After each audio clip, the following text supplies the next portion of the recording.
Hi, my name is Dan Paulson. As an independent researcher, I find that there are two templates that frame all myth, religion, and spiritual teachings from antiquity. Two templates. And I've dedicated myself to finding what those are. I don't find anybody else that is looking for those.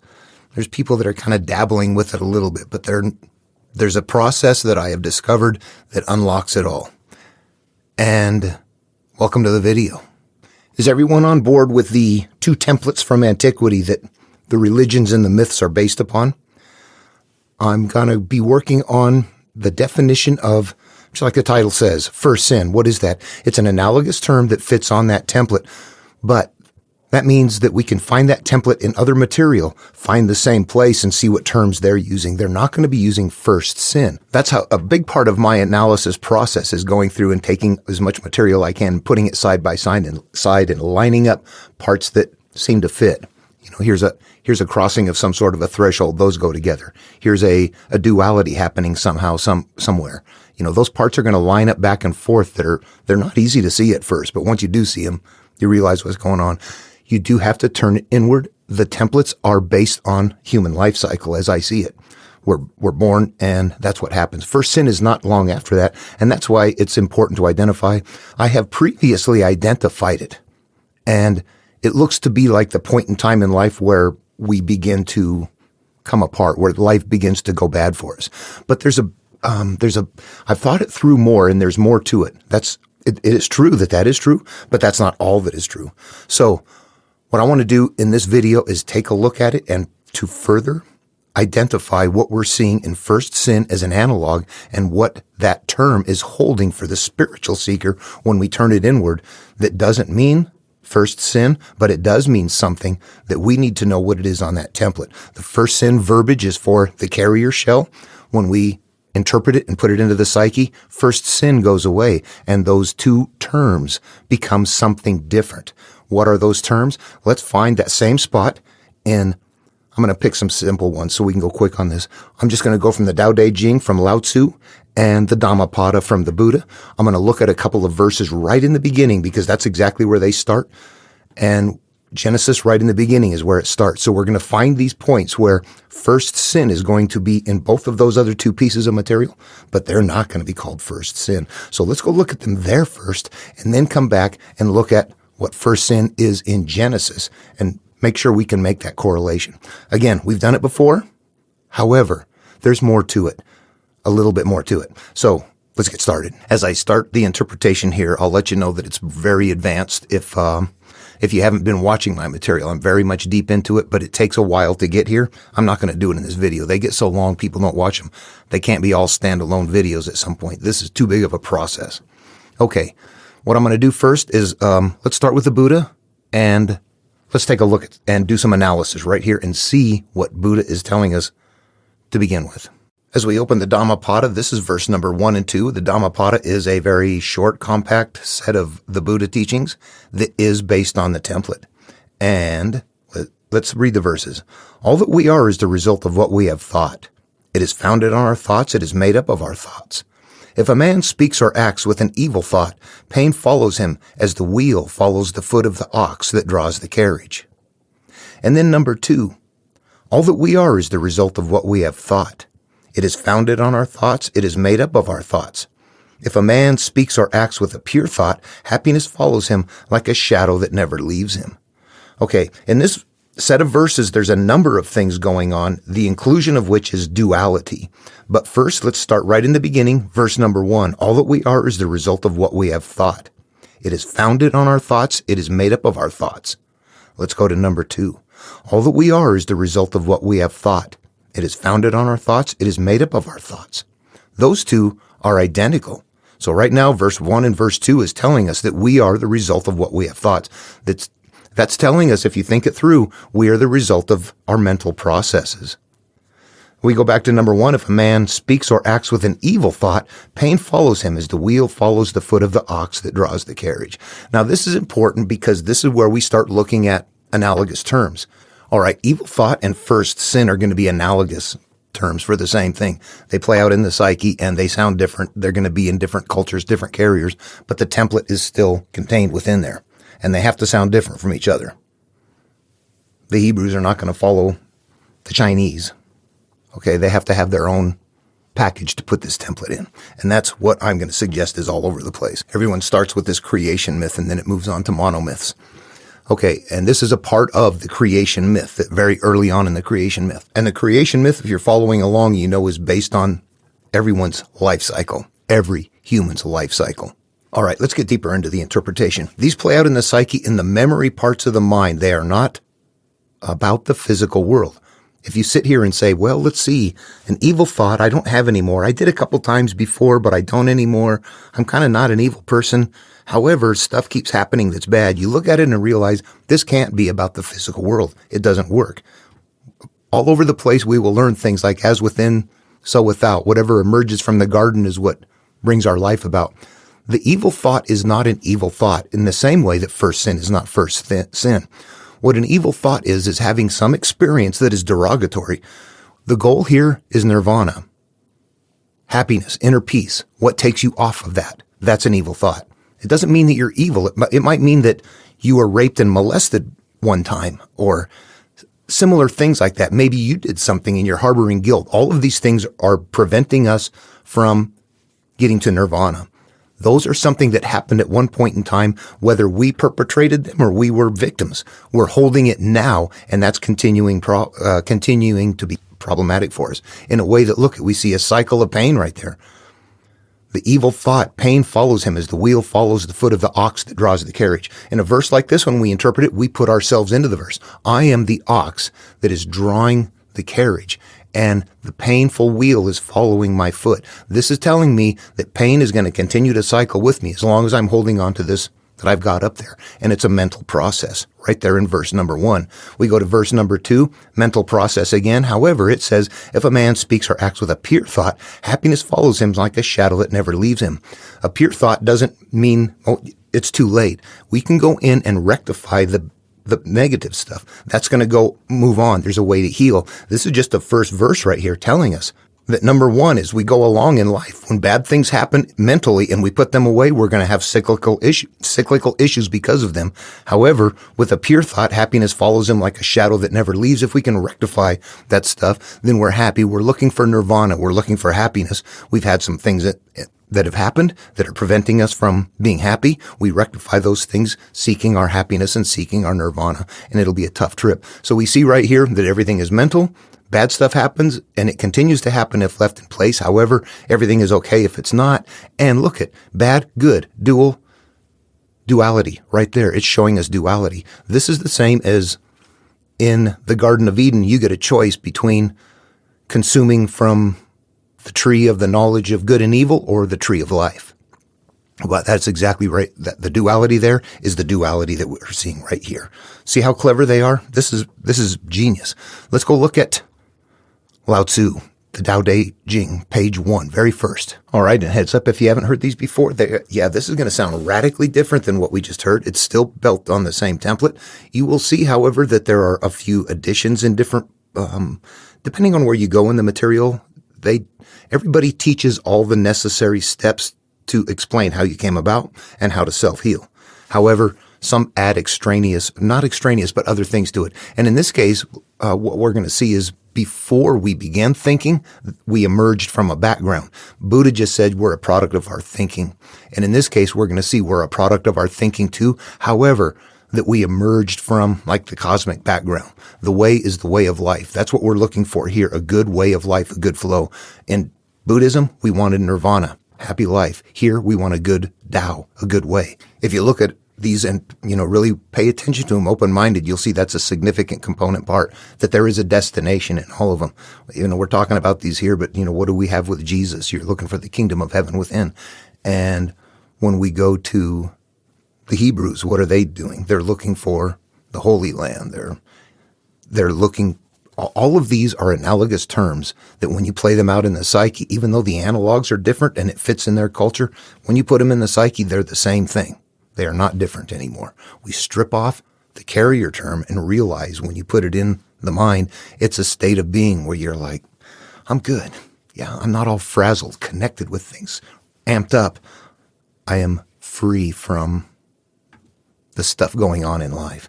That is what all of them get to. Despite the fact that they sound different, we're going to a place up here where we're not connected. That's what all of them mean. Remembering now, if you can picture this, that, you're born, you go through stages in life, and those stages right there becomes the template. And people are carrying it in whatever they can think of in a variety of stories that fit into their culture or cause a person to think in a storytelling culture. It's pretty big stuff, I believe. And but once you get to all of the outward-looking ways, you realize, remember, do you remember a Jesus teaching that many are the ways looking outward that lead to destruction, but only, there's only one path. What we need to understand is we have to turn inward to find that. Once we do, we realize those are all analogous terms. There's only one part on the template that they all fit on. You see that? Okay, this is the first verse from Lao-tzu's Tao Te Ching. Small body of work, very compact. There's a lot packed in here. You read that and it's astounding what we can find in here. The Tao that can be told is not the eternal Tao. The name that can be named is not the eternal name. The unnameable is the eternally real. Naming is the origin of all particular things. Free from desire, you realize the mystery.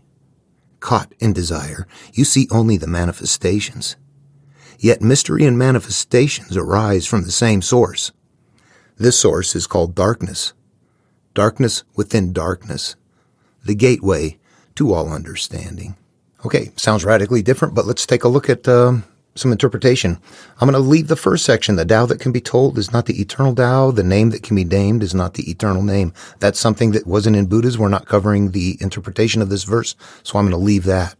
The unnameable is the eternally real is important because next is where we pick up where the Buddha had. Naming is the origin of all particular things. Okay, let's think about this again. This is where we have to hook into it in the same way, but it might not look exactly the same. Naming is the origin of all particular things. We know that that's not a physical thing because the universe was here long before us. Things aren't here because we name them. When you play it out in the psyche, it's my world, my existence, the things that I know, the things I experience. Naming is the origin of all of those things. Naming is the origin, which means, what is naming? That is an analogous term. All of these are analogous terms. What does it do in the psyche? Early on, what it means is we are deciding the quality of life. Where do you come from? What is it like when you're growing up? Is it good? Is it bad? What kind of experiences do you have? We start becoming those experiences. Naming is the origin of all particular things. We're all classifying our experiences. I like that. I don't like that. Oh, that makes me ashamed. All of those things become a part of who and what we are. We're not there when we're born. Those are things that begin to happen later to us. Naming is the origin of all particular things. Then it goes, free from desire, you realize the mystery. Free from desire, free from what you cling to, free from what you're hanging on to. And again, it plays out in the psyche. It is not, I'm hanging on to, I want that car, or I want that home, or I want this, or I want that. It is clinging on to things. Look at it this way. Take the things that you don't want to deal with. There's a lot of stuff we're connected to and that we're struggling with. We don't want to deal with it. We don't know how to deal with it. We put it away. That is clinging. That is holding on to things. That is having a desire. We're not really desiring it. Again, analog. We're holding on to something. This is mental processes as well. We can infer that from this. Naming, where did that come from? It came from my mind. It goes to my mind.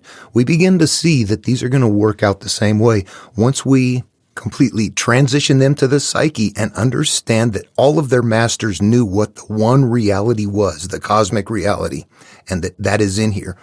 All of them are teaching the same thing in their own very unique ways. So we go back and look at it again. Naming is the origin of all particular things. That's a mental process. Free from desire. There's a cycle right there. Caught in desire, you see only the manifestations. That right there is it. That is the same as the wheel in Buddha's that is following the ox drawing the carriage. If I'm caught in desire, I see only what continues to happen again. Whatever I'm hanging on to continues to come about. And so right there is also showing the duality. Free from desire, you realize the mystery. Caught in desire, you see only the manifestations. That was like Buddha's, either the wheel comes after you or you're in the shade of the tree that never leaves you, the happiness that doesn't go away. Yet mystery and manifestations, both of those two things arise from the same source. This source is called darkness. We need to turn inward now.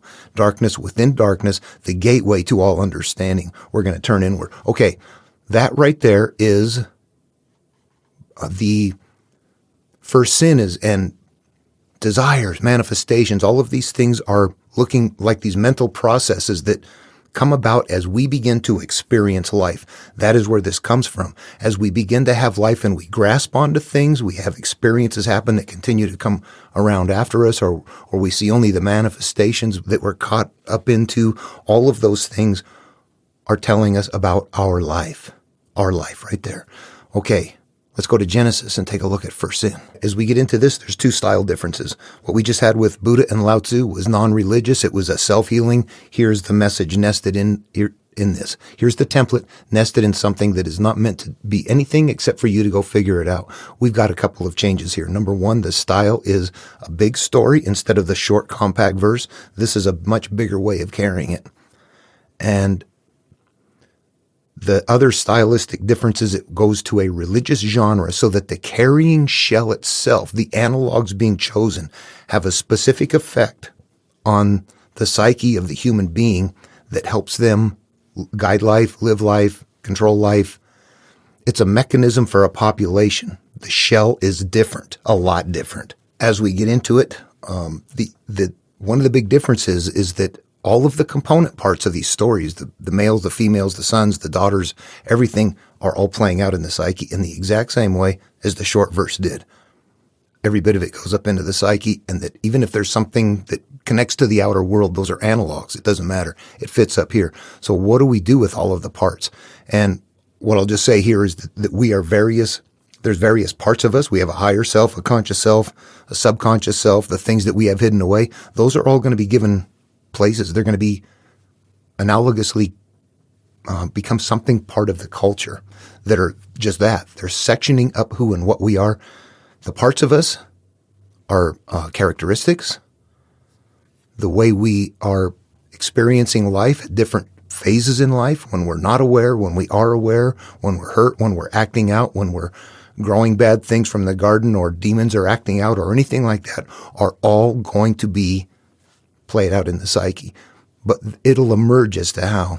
Adam and Eve is going to be each individual.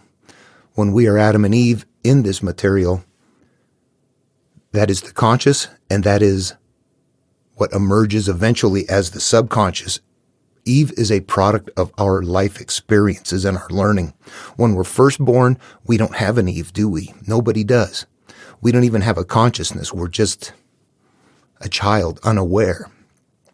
There's things going on. We're experiencing life. Things are happening automatically. But when you think back on it, we didn't have the brain processing to remember even what it was going on or how to interact with it. We were reliant on somebody else. At some point in time, we grow and develop and get enough brain connection up there to begin interacting with life, and we're happy little kids. That is when we are naked, unashamed, Adam and Eve in the garden. We are conscious and subconscious, self-aware, having a good time in life, haven't experienced life yet. The Garden of Eden is analogous for a good place to be where we start out from. We can't get back there, but we start out there. And Adam, Eve, naked clothing, spiritual world. Once you start covering things, oh, nope, I didn't do that. No, lying or denying or things like that. We're beginning to cover ourselves up. Those are analogs that deal in the spiritual world. In the spiritual world, it's good to be naked. So here we are, nothing covering us. We're little kids. We're unashamed. That builds into this story that doesn't emerge in the others, but it leads right up into first sin. So let's go read first sin and see what happens. I'll go ahead and read it all through. It's a little bit longer, and again, it has a different style. We see right here, though, before we start on first sin, and the man and his wife were both naked and were not ashamed. So that is where we were in the Garden of Eden, and We were connected with our inner being very well, just happy, and yep, that's it. Then first sin happens. That is when we begin to process life and judge life and see what let me just read through it all, and then we'll come back and talk about it. Now the serpent was craftier than any other wild animal that the Lord God had made. He said to the woman, "Did God say, 'You shall not eat from any tree in the garden'?"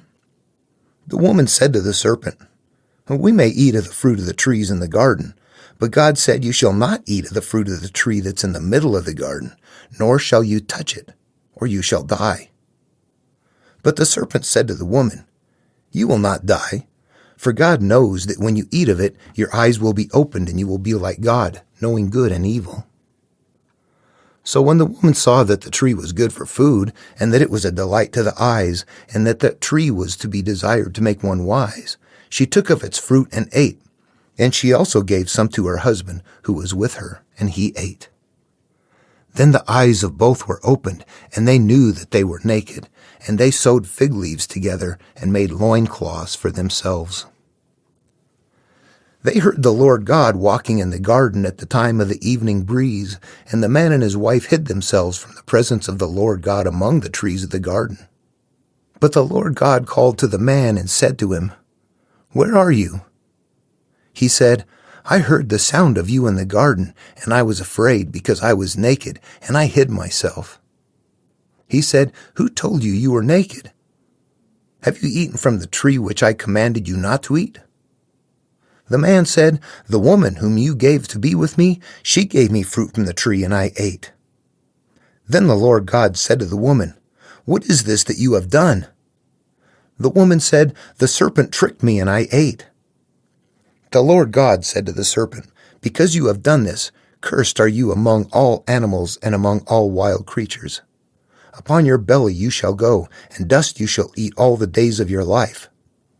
I will put enmity between you and the woman, and between your offspring and hers, and he will strike your head, and you will strike his heel." To the woman he said, "I shall greatly increase your pangs in childbearing.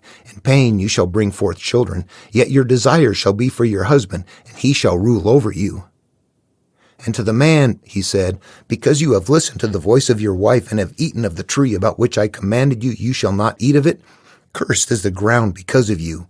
In toil you shall eat of it all the days of your life.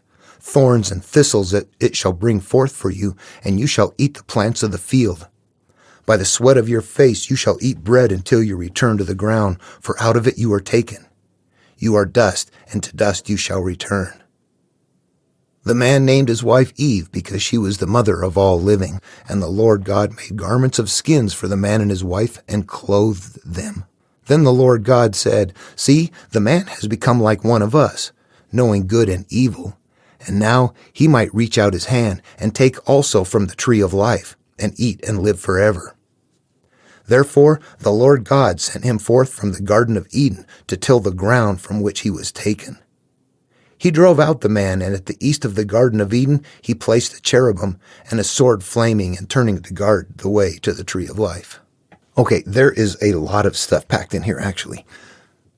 I reiterate, it's going to all play out in the psyche, and let's just go actually right back to the beginning and start walking through that, and I'll show you where the same things are happening, but in kind of different ways. Let me get back to... There we go. Now the serpent was craftier than any other wild animal that the Lord God had made. The serpent represents as a symbol being tied to the ground. It cannot walk, it cannot fly. And the ground represents being tied to the physical world, not to the spiritual world, not to the higher world. And yeah, we'll talk about that. The higher world is a mental state of being. He said to the woman, "Did God say you shall not eat from any tree in the garden?" Okay, let's identify God. God plays out in here too. God is our higher being. God is that person when we look at ourselves and go, "Really? You can't get your act together? You can't figure it out? You need to resolve these things." Your higher being can be detached from your emotions. However, we can get so caught up in this is where the problems come in. The higher being is that who we are to begin with. We're happy we exist from there, but we don't know that. Okay, and I'm not going to go all over that too much. That's what we've got up to this point in interpretation of other material. So we're just jumping right into what first sin really means right here. But there is a hierarchy that is going to emerge out of this, a mental hierarchy. We've got a higher being, we've got a conscious being, and we've got what is going to emerge as Eve, which is really the accumulation of our life experiences. But let's get there. God, should not eat of the tree of the garden. And the woman said to the serpent, you may not. So the conversation here, what is really going on is that there's this idea that we should not go eat of this tree. And we haven't been told not to or anything like that. This is carrying a story. The analogs are very critical. When we play it out in the psyche, you look at it and realize after you strip that off, what we're being told is that once we begin to experience life, in the middle of the garden, you shall not touch it or eat it, you shall die. But the woman said, you will not die, for God knows that when you eat of it, your eyes will be open and you will be like God, knowing good and evil. Okay, knowing good and evil doesn't mean that you know the difference between good and evil. It means you experience the difference between good and evil. God knows the difference between good and evil. You're about to know too. However, you're going to do it. You're going to know it experientially. This is where Adam and Eve this is where our conscious and subconscious are going to struggle and lose connection with the higher self. So when the woman saw that the tree was good for food, this is life temptation. We're going out and living life, and that's not necessarily temptation either. We say that, but it's any life experience, whatever you name, whatever you judge. You're eating, you're consuming. As long as we're consuming from this tree, we're consuming from the tree of life, our life experiences. It's a delight to the eyes. We're living normal life, and we're making judgment, and we're paying attention to what we see out there in the world, and we're making decisions based on what we observe and how it makes us feel, and we are becoming that.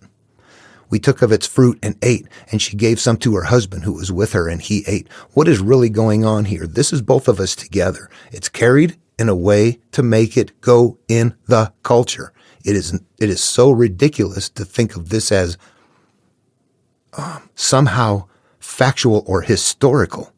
At the same time, it is incredibly important because it is showing us a hierarchy and a teaching that fits on that same template right here in Genesis. She took of its fruit. We ate of the fruit of life and gave to a husband. This is the conscious and the subconscious now who are going to be having problems. We've both consumed that. You cannot have an inner experience that is hurtful without it affecting your consciousness too.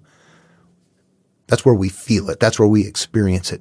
Then the eyes of both were open, and they knew that they were naked, and they sewed fig leaves together and made loincloths for themselves. Right there, something's happened that we're beginning to cover ourselves up. Whatever that is, it is life experiences. They heard the Lord God walking in the garden at the time of the evening breeze.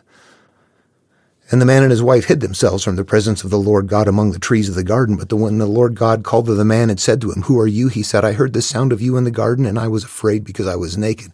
So this is us separating from our higher self as we're going along. We are no longer detached from things. We are becoming very attached. We are beginning to live through our Adam and Eve and the pain that they are going to accumulate. And I hid myself. I'm covering myself. I'm ashamed of something. He said, who told you that you were naked? Have you eaten from the tree of which I commanded you not to eat? And the man said, the woman gave it to me to be with me. She gave me fruit from the tree and I ate. This is an individual experience. It is not a woman being evil to the man back then, and it's the woman's fault and all of that insane thinking. Then the Lord God said to the woman, what is this that you have done? The woman said, the serpent tricked me and I ate. The Lord God said to the serpent, we'll stop right there. So that right there just means that we have begun to have life experiences. First sin is that right there. We are naming things. We're becoming products of all that we think. Our mental processes right here. Being carried in a story for the population. But the patterns are here. All right, moving on. Then the woman said, the serpent tricked me and I ate. The Lord God said to the serpent, because you have done this, cursed are you among all animals and among all wild creatures. Okay, the serpent tricking you and you ate just means that you went out and experienced life. You did something, whatever it is. We're just beginning to judge. We're going to get to this. It does get deeper. It gets much deeper. This is simply interpretation. It's not application. What we're doing right here is academic. I will describe experiential when we're done. The serpent tricked me and I ate. The Lord God said to the serpent, because you have done this, cursed are you among all animals and among all wild creatures. Upon your belly you shall go, and dust you shall eat all the days of your life. I will put enmity between you and the woman, and between your offspring and hers. He will strike your head and you will strike his heel. This is a part of life. We're all afraid of snakes. It looks like, that's an easy thing to fit in there. And the snake is always going to call from the ground. I mean, you grab a rainbow and say, this is proof of something, and you just claim it as yours. That doesn't mean it's real. The rainbows have been there long ago. Snakes and people have been afraid of each other for a long time. And they're poisonous. Some of them will kill us. We are naturally evolved to be fearful of things that will hurt us. Yeah. We're fearful of lions stalking us too. So, just saying that doesn't, okay. Anyway, the snake's always going to be there. Yeah. We're always going to be afraid of each other. Sounds pretty good for the story. For us, it doesn't mean anything on the template.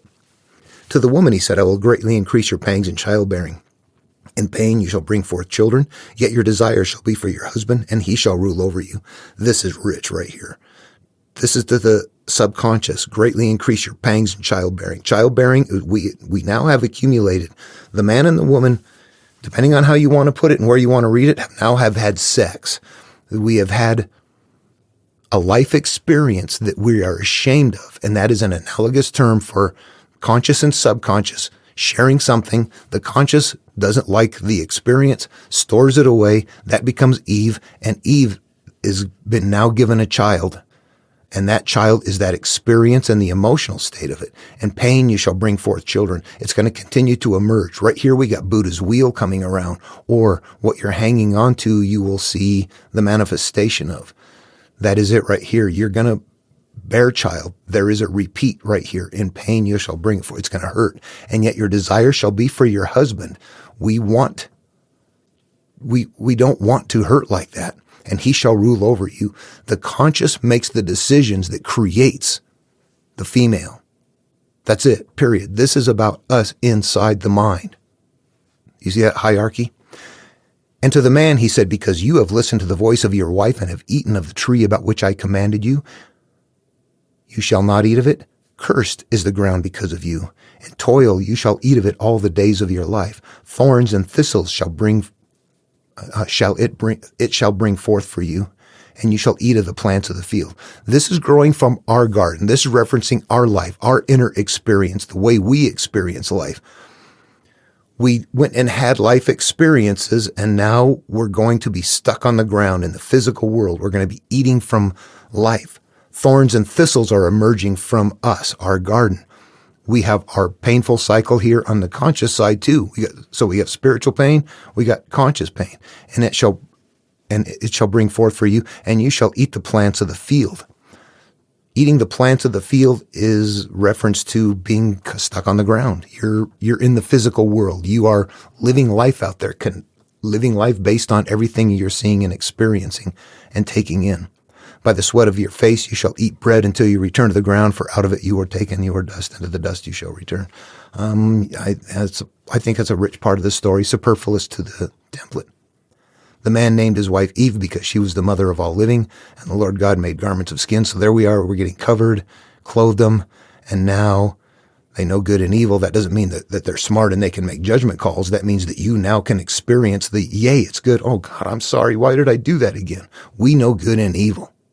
We know it not because we understand it. We know it because we live it. He might reach out his hand to take from the tree of life. We want to live and live forever. Therefore the God sent him forth from the Garden of Eden to till the ground from which he was taken. Right here, there's a duality. There's a choice. Not everybody eats from the tree of the knowledge of good and evil. Some people take from the tree of life. This is a duality right here. However, we're taking this out as the person who did eat from the tree of knowledge of good and evil. We weren't raised in a way where we remain disconnected from it. Most people don't. Therefore, the Lord God sent him forth from the Garden of Eden to till the ground from which he was taken. You're now going to go live a physical life, not through your higher being, but from your physical self, from your physical experience that you're beginning to accumulate. We begin to live through our bundle of experiences without knowing it. He drove out the man, and at the east of the Garden of Eden, he placed the cherubim and a sword flaming and turning to guard the way to the tree of life. Okay.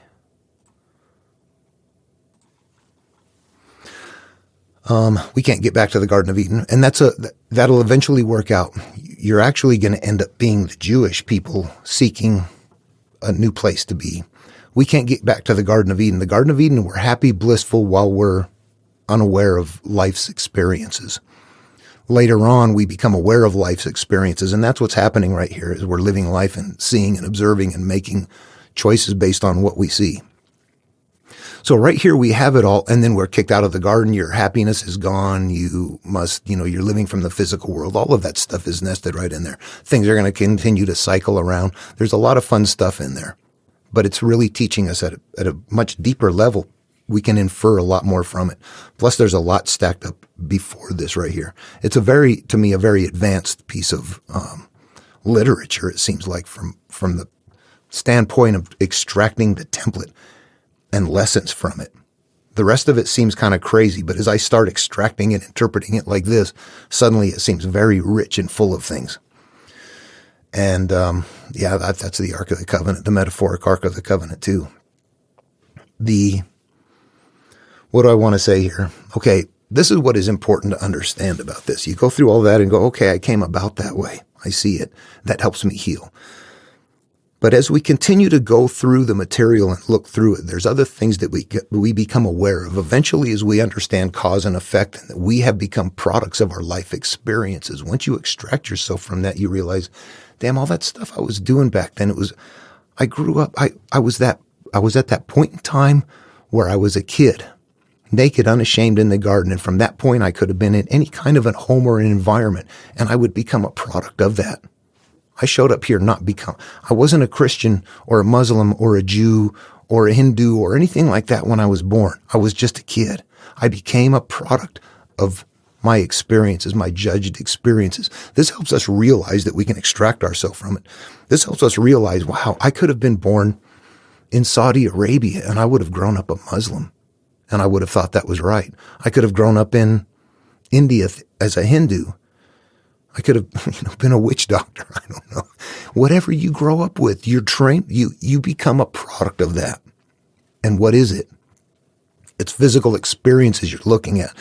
That is not what is real. Whatever the physical experiences are, we eventually realize for ourselves that my physical experiences are being driven by what I have inside of me. The things that are happening and emerging out of me is because of stuff I have stored away. I want to live life just kind of free-flowing through things and not connected to it. That means I have to let go of everything. But then you begin to realize, wait a minute, everybody's doing that. As I'm observing things and people angrily acting out, what I eventually begin to see is these people didn't almost bump fenders, so they got mad at each other.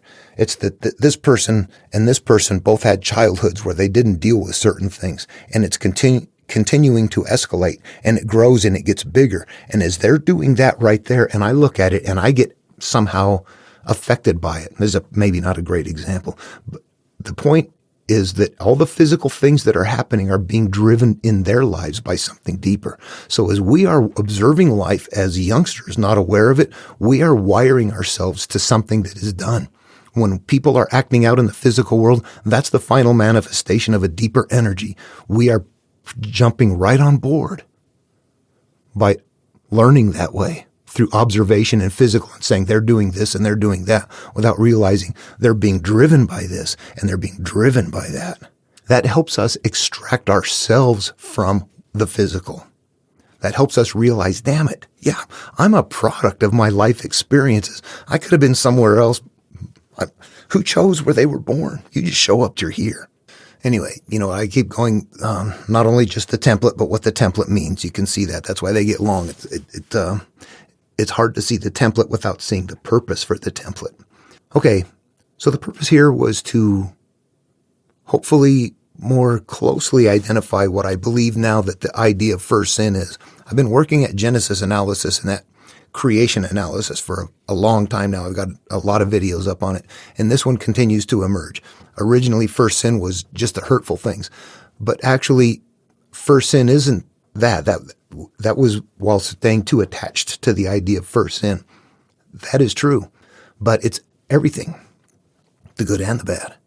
It's the entire structure of who and what we become. First sin is not just the bad stuff. It is you are now a product of your life experiences that you have judged by looking at the physical thing, not understanding that the energy is what is driving them, and their brains are filtering that, and you're becoming a part of their mess because you don't know any different. And that to become detached from that, understanding that and knowing that is a very important thing. You can go, oh, I'm hanging on to something. I'm hanging on to those things that I realize now were, the dying fruits that I was attaching to of something that was going to continue in motion. We have to go to the source to extract ourselves from the repetitive actions, the cyclical pain that is in here. That's a part of the healing process later. At any rate, okay, that's it. I hope that this does a better job of identifying it. It's everything. It's just naming things. It's the analogous carrier case is what makes it so radically different. And it's hard for us to mentally, because we have connections to it, to let that go. We got to circumnavigate that. I'll go after it. I don't care. I don't have any attachment to it, but I still sometimes it's like, boy, it's a strange thing. It's written 3,500 years ago or older, I'm sure. And, so it takes a while to weed through it, honestly. It does, yeah. But it does seem to emerge always across the board, no matter what you look at. This template will emerge in that manner if you can see what I did. Not many people will. It's a difficult thing to see. I realize now that not that whole few, yeah, a lot of people carry it. Not many people look inside. Many people stand outside the narrow gate. Not many people enter in. If you're understanding me, you're looking inside. You can enter the narrow gate. If it doesn't make sense to you, the material says you're standing on the outside. Okay, but it's an inner spiritual / psychological thing, isn't it? All that we are is the result of what we have thought. What does that tell you? That tells us that Buddha said right in the beginning that spiritual experiences are based in the electrochemical brain, and that we fit in the universe, and that we flow like the universe, but that we have physical experiences that we get stuck to that we need to pull back from. Yeah, anyway. Okay. Hope this video was fun. I got to knock it off. Everyone have a great day. See you next one.